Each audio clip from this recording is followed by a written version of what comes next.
me has estado hablando antes de los pactos entre gigantes y humanos. Y me has dicho que, claro, que ellos no quieren como invadir el territorio humano y que los humanos suelen ser los malos. Pero también hemos dicho al principio que hay diferentes razas de gigantes.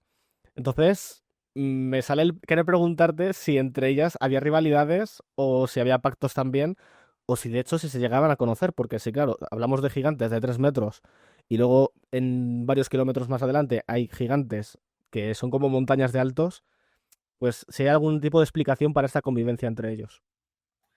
Pues aquí hay un problema, porque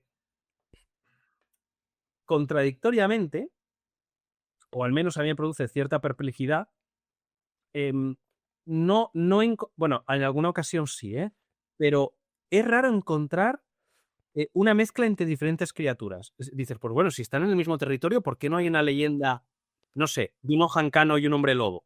Por ejemplo, no sé, pueden coincidir en el mismo lugar, ¿por qué no va? Es muy raro. Mm, A veces sí que aparece, por ejemplo, se sabe que la Anjana es como la gran enemiga del ojancano. Mira, ahí hemos metido un hada y le hemos mezclado con un ojancano. Pero, por ejemplo, los mouros, yo nunca he encontrado una leyenda de el mouro tal, por ejemplo, se enfadó con el ojancano y yo qué sé, y entraron en guerra. No he encontrado ninguna leyenda. Lo cual, si yo quiero ser un poco malvado, podría tener una explicación. Lo que pasa es que está muy cogida entre puntillas. Y una explicación sería que en realidad, salvo estos que son tan monstruosos, el resto de gigantes que tienen diferentes denominaciones según por dónde vas, no serían sino el mismo gigante. O sea que a lo mejor mouros y gentiles son lo mismo, porque dices, vamos a ver, si los mouros están en Galicia, incluso por el norte, en algunas veces norte de Castilla, a veces también aparecen en algunas zonas muy concretas de Portugal, y tienes a los gentiles, que se supone que están en País Vasco, incluso a veces Navarra, hombre, están muy cerca para haberse conocido. ¿Sí? Entonces, como hay una serie de características que se parecen, uno puede tener la tentación de pensar, ¿es la misma criatura, solo que cada uno de los pueblos la interpreta de acuerdo a su idiosincrasia? ¿Son los mouros los mismos que los gentiles, que los mismos que los gigantes, que antes hemos hablado de las Baleares, o de los gigantes que puede haber en todo Cataluña, etcétera, etcétera? Porque también en los Pirineos se hablaba de gigantes. Ahí sin un nombre específico, simplemente es llaganos, ¿no? En catalán, pero con tradiciones más o menos parecidas, hay pequeñas diferencias, pero con tradiciones parecidas. Yo, al ver, que como puede ser que un mouro nunca haya coincidido con un gigante de los Pirineos, cómo puede ser que un mouro del norte de Galicia no aparezca, bueno, técnicamente sí que aparece en Portugal, pero no exactamente con lo que dices, oye, ¿cómo puede ser que no coincidan? Pues una de las soluciones que a mí se me ocurre es que estas clasificaciones o ramificaciones haya que hacerlas más pequeñitas. Hmm. Sí, que a lo mejor el ojancano que decimos en mitad de Castilla y los pataricos, ¿no? De esa supuesta isla misteriosa en que sean el mismo. Sean el mismo reinterpretado siempre, por supuesto, con la idiosincrasia local. Esas pequeñas contradicciones de, pero tú has dicho que el ojancano es pelirrojo y los pataricos no se dice nada de que tengan pelo. Digo, claro, porque en cada lugar se reinterpreta, la tradición oral no es perfecta, ya sabemos que si yo te cuento a ti un chiste y luego se lo explicas a no sé quién, se llamaba Laura y tú le has dicho que Sandra, ¿no? Con lo cual, eso es a mí la explicación que se me ocurre de por qué no hay esta mezcolanza, por qué no aparecen, no sé qué decirte, por qué los malismos no aparecen en mitad de no sé qué. Digo, bueno, pues porque no dejan de ser reinterpretaciones locales de mitos más o menos, vamos a decir, universales, ¿no? O universal dentro de nuestra península, para ser más correctos. Pero sí que es verdad que ahí me llama mucho la atención. Rara vez encuentro dos criaturas que vayan juntas. A veces pueden aparecer dos criaturas solo cuando una se supone que es antagónica de otra o te avisa de otra. ¿No? La Anjana ya hemos visto que te avisa y te dice no vayas por ese camino que ahí está el Ojancano. Y es la única que, por alguna razón, al Ojancano le da un gran miedo contemplarla y huye de ella. Fíjate, una criatura que es de nuestro tamaño, incluso más pequeñita. Ya sabes que las hadas son como más delgaditas, más no sé qué. Bueno, pues el Ojancano le tiene un gran miedo al hada. Entonces ahí sí que aparece, pero como amigos es curioso no verlas. Dices, pues bueno, ¿por qué una sirena no aparece con una ondina? ¿Por qué no aparecen? Con lo cual, una de mis formas de buscarle una razón, quizás soy demasiado racionalista, pero una de las formas de buscarle una razón es que sean todos el mismo ser, solo que reinterpretado con las tradiciones locales. Porque los mouros tenían un solo ojo también. No, a los mouros, de hecho, y esto es lo curioso, se les describe, bueno, con 2 ojos, más altos que nosotros, por supuesto, con más vello, con aspecto más primitivo, podríamos decir, ¿no? O más original. Van como un Yeti. Sí, realmente, bueno, igual el Yeti es O un demasiado, Bigfoot. pero se dice, pues eso, muy corpulento, mucho más alto, a veces, lo diré, arco supraorbital, pues más desarrollado que el nuestro, casi haciendo un arco, ¿no? En vez de nosotros, que ya prácticamente nos ha desaparecido, pero en homínidos prehistóricos lo tenían, aún este arco, pues en ellos muy de esto. Y, curiosamente, en el caso de los mouros, se les describe con tez grisácea, oscura, quizá por estar unidos al elemento tierra. O quizá, que esa es otra de las tradiciones que se dice, que algunos creían que los mouros eran espíritus. Eran o personas que ya fallecieron, o que no eran una raza como nosotros, sino que era una especie de raza incorpórea.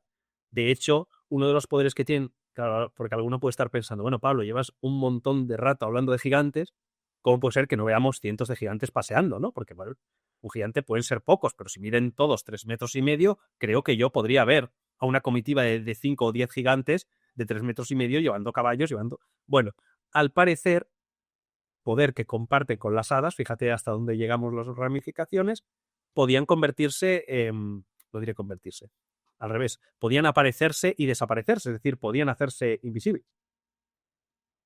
De hecho, uno dice, bueno, pero si están en ese castro, ¿no? Es tan fácil como que esperemos todos con ametralladoras y ya saldrán. No, porque ellos a voluntad podían meterse sin ningún problema dentro de la tierra.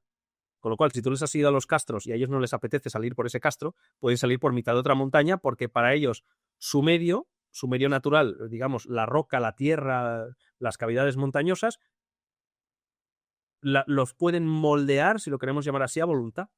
Con lo cual, nadie los veía. Los pocos que los veían, pues los describen así, muy grandes, con tez oscura. Por ejemplo, fíjate, a los gentiles también se les describe muy morenos, con mucho vello, también muy altos, también de aspecto muy primitivo. Tienen esa, digamos, semejanza con el mundo de los mouros. Los mouros se parecerían mucho, es que no me gusta hacer esto porque luego lleva a confusiones, pero se parecerían mucho, por ejemplo, al nombre del neandertal. O sea, Sí. si no vemos al nombre del neandertal, bueno, de hecho, si a ti te tocara hacer un combate de boxeo con un nombre de neandertal, no durarías ni un asalto. Porque la gente a veces, como los ve más bajitos, quizá, pero eran muy bajitos, digo, no. Es que no es solo que fueran más musculosos que tú, es que su densidad ósea era como 2 o 3 veces mayor que la nuestra. Es que no le harías daño, o sea, no le dañarías. Bueno, pues imagínate este bicho, ¿no? Que incluso se decía que necesitaba mínimo 10.000, 12.000 calorías. Imagínate lo que era ese bicho. Bueno, pues ahora coge a este bicho y métele 3,5 metros. Pues si te imaginas eso, te puedes imaginar lo que era un gigante. O sea, pero aquello era como...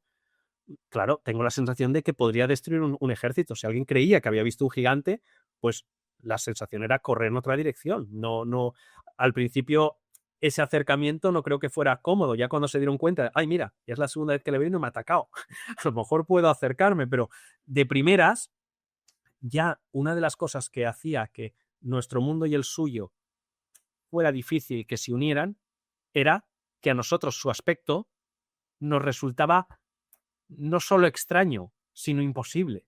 Sí. Su mundo nos parecía muy difícil de congeniar con el nuestro. Es decir, lo que sí que se deja claro es que, bueno, se puede hacer pactos con ellos, ¿sí?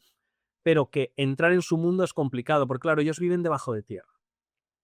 Nosotros, a ver, no diré que no ha habido ningún pueblo en la historia que haya vivido en bajo tierra, vale, ha habido algunos muy concretos, por causas muy concretas, pero lo normal del ser humano es todo lo contrario. Sí. No es que vive bajo tierra. Nosotros, bueno, claro, ahora con la tecnología podemos vivir más de noche, sí, estamos de acuerdo. Pero digamos que el campesino tradicional se levantaba cuando salía el sol, se dormía cuando se iba el sol. Porque sin electricidad, mantener un fuego A ver, obviamente tenían un pequeño fuego, pero mantener una hoguera enorme para tú estar trabajando hasta las 3 de la no tenía ningún sentido tradicional, ¿no? Campesina. Con lo cual te ibas a dormir. Pero los mouros son nocturnos. Los mouros son capaces de vivir en lugares, Linares le llama no naturales. ¿A qué me refiero con no naturales? Lugares en que el ser humano no podría sobrevivir, debajo de una cascada. Te ahogarías, pues ellos pueden vivir. Es un lugar, perdón, en que no hay oxígeno. En caso no hay oxígeno, ellos pueden vivir. Con lo cual, su mundo se nos presenta como esto. Quien le guste mucho este tema, sea muy friki, va a entender el término que voy a decir ahora, ¿no? O la expresión que voy a decir ahora. Del mito de la otredad. ¿Qué me refiero con el mito de la otredad? De esa comunidad que no somos nosotros, que no los entendemos porque no se comportan como nosotros, no pueden ser nosotros porque, fíjate, no son cristianos, no pueden ser nosotros porque es que ni siquiera van sobre la luz del sol, con lo cual tienen que ser malos, ¿no? Es como si van de noche, si van sobre la luna van los malos, van el hombre lobo, va el vampiro, va etcétera. Lo cual, ojo, no quiere decir que no haya gigantes malos. Podemos ver algún caso en que digas, no, este es malísimo, ¿no? Y sin parangón. Entonces, hay algunos gigantes que son malos, algunas criaturas gigantescas que sí que son malas, no tienen salvación, esas sí que no tienen salvación. Pero estos sí que lo tenían. Lo que pasa es que el choque cultural es tan grande, es tan distante, que cuesta mucho encontrar un caso en que una chica se quiera casar con un gigante o que o que una giganta se quiera casar con un caballero. Es complicado porque esos mundos da la sensación de que hay un momento en que uno tiene que abandonar el mundo del otro para que puedan estar juntos. No encontramos localidades unidas, no encontramos una ciudad de humanos y gigantes. No existe la mitología. Existe un gigante que por razón X decide mudarse con los humanos. O existe una chica que dice, mira, pierdo muchas cosas por vivir bajo tierra, pero acá me tengo riqueza, este chico me trata bien, etcétera, etcétera, me quiero ir a vivir bajo tierra con los mouros. Pero una mezcolanza total de los dos mundos parece, o la mitología quiere dejar muy clara que es imposible. Eso también es curioso. Yo creo que para cualquier persona que le gusten los juegos de rol podría jugar mucho con esta idea del héroe que tiene que abandonar, de que los mouros se juntan pero solo en determinados lugares, de que el pacto es así pero no se puede romper. Me parece que este libro, cuando le llegue a más de uno que sé que le gusta los juegos de rol, se lo va a pasar pipa intentando crear personajes basándose, por ejemplo, en los mouros. Me parece que tiene una riqueza para eso impresionante. Y esta separación de mundos, porque al final esto lo podemos ver en cualquier tipo de mitología o criaturas faéricas, se dice, o féricas, que al final siempre son como, viven como en otro plano, o al menos, o como mínimo se pueden hacer invisibles y siempre van a estar como ocultos. ¿Esto es una característica de todos los gigantes o solo de los mouros? Quiero decir, ¿no hay un momento en el que entonces por toda la península ibérica convivía aquí un pueblo de humanos y aquí un pueblo de gigantes y se podían cruzar y ver? Pues normalmente no es así. Curiosamente no es así. Normalmente la mayoría de leyendas, a ver, no diré todas, porque hay unas muy, muy concretas. Por ejemplo, en tiempos de Plinio el Joven se hablaba de un gigante justo en Gibraltar que hundía todos los barcos, con lo cual ese tenía que ser visto por todos, porque Claro. decían, no pases por aquí, porque vale, ese no. Pero, por ejemplo, incluso esos gigantes que hemos hablado de que son tan grandes y que juegan una especie de papel de genios, también se hacían invisibles. Porque el gigante Puigmal reclamaba, obviamente, como su nombre indica, pues que este reino era del Puigmal, ¿no? Y él era invisible. Y estaba juzgando a ver quién se atreve a entrar en su territorio y por qué has entrado. Teóricamente ese territorio estaba vedado, no podías entrar. Pero sabemos en algunas leyendas en que él, cuando el hombre le explica por qué ha ido hasta allí, digamos que se apiada a pesar de esa transgresión y le da de comer y le dice, pero recuerda que por aquí no puedes venir. Pero bueno, le salva. Porque mira, no quería entrar en tu territorio, me he perdido. Y ve que es sincera esa confesión y ya está, ¿no? Entonces le da de comer. Pero en otra ocasión hay otro hombre que lo único que quiere ir allí es porque quiere pieles de no sé qué animales y dice, mira, no estás cazando para comer. Y estás en un territorio que yo reclamo como mío, o sea, me estás robando. Y no me estás robando por una buena razón porque, a ver, si tú le robas y le dices, mira, te he robado este ciervo, pues que mi familia tiene que comer. No creo que te castigue ahora. Dice, oye, que has venido aquí a por una piel de lobo, no me fastidies. Y ahí sí que le castiga. Pero fíjate, se hace invisible a voluntad. O sea, invisible a voluntad. Hay muy pocas referencias de gigantes que no se pueden hacer invisibles. De hecho, de las pocas que no se pueden hacer invisibles es cuando el gigante es tan monstruoso. Parece que cuando es tan monstruoso ya le da completamente igual. Te dice, Se aparece, ¿no? Porque, por ejemplo, está bueno, ya hemos hablado del pobre Jancano, que le hemos hablado mucho, los pataricos es igual, el grumante era igual, al final lo único que era es que les gustaba, por alguna razón, vivir en cuevas, pero no siempre. Hay la típica leyenda en que el gigante tiene su casa, ¿no? Como el de las habichuelas mágicas, en el fondo es un gigante, ¿no? Pues sí, ese cuento parecido también está en la mitología ibérica y son las típicas de que dos chicos van allí, quieren ararle la tierra a cambio de un jornal, pero en el fondo lo que quiere ese gigante malvado es comérselos, ¿no? Bueno, ¿por qué? Bueno, ¿qué solución tengo yo a este tema? Es curioso, parece que cuando estos gigantes están solos, parece que se descarrían. Parece que comienzan a encontrar al hombre fácil, apetitoso. Claro, tú mides 3 metros, el otro pues mide unos 60, unos 70. Bueno, pues parece una presa fácil. Parece que cuando abandonan sus comunidades, los pocos que abandonan sus comunidades o los que son estos monstruosos, no tienen ese respeto por el ser humano que parecían tener el resto de gigantes, ¿no? Porque con los mouros hay alguna pequeña leyenda de ellos siendo antropófagos, pero no suele ser. De hecho, lo normal es todo lo contrario. De hecho, hasta pedían a mujeres que les acompañaran, sobre todo mujeres que habían sido madres, que les acompañaran cuando sus esposas, las esposas gigantas, o como llamarlas, estaban por parir. O sea, imagínate qué nivel de confianza.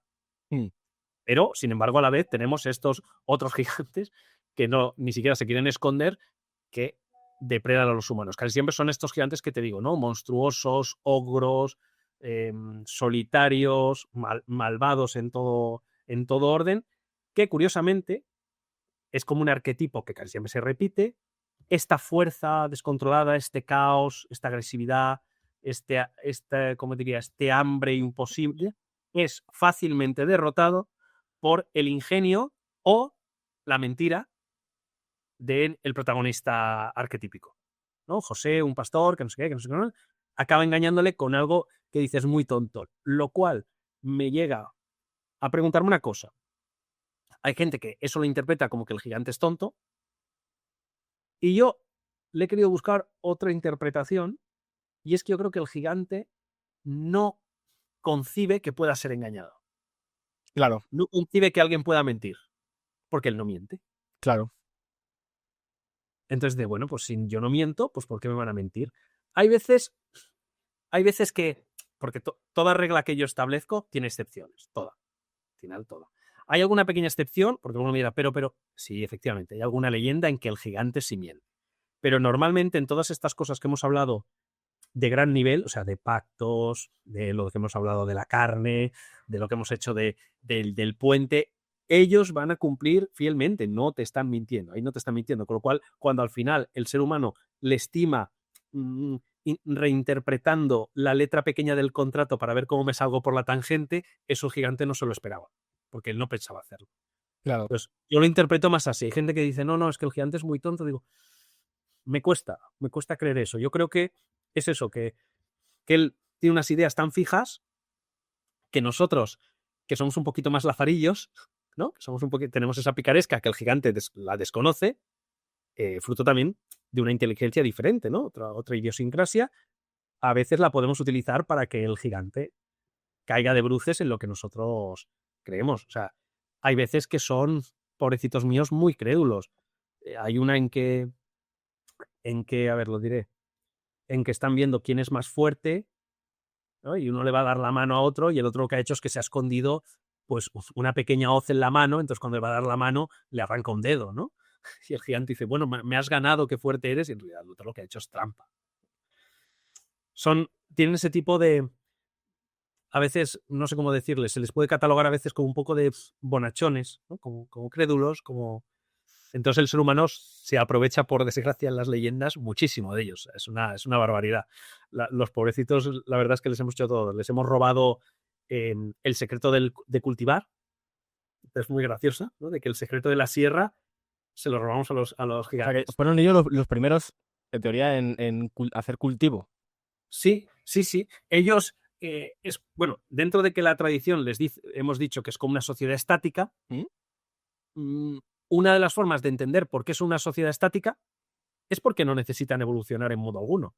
Claro, Es decir, nosotros hemos tenido que evolucionar, ahora estamos con la inteligencia artificial y tal, porque al final surge una serie de problemas conforme vamos avanzando que no los terminamos de solucionar, entonces necesitamos otra nueva tecnología, necesitamos otra nueva lo que sea para, ¿no? O sea, quiero decir, ahora hemos llegado a unas cotas, a ver cómo le digamos, de la sociedad del bienestar, que parece que no podemos continuar subiendo y también nos cuesta mucho dinero mantenerlo. Entonces, bueno, pues necesitamos una inteligencia artificial para que nos ayude a ver cómo prosperamos. En cambio, el gigante, que lo tiene todo, ¿por qué va a prosperar? O sea, el claro. gigante no necesita cultivar.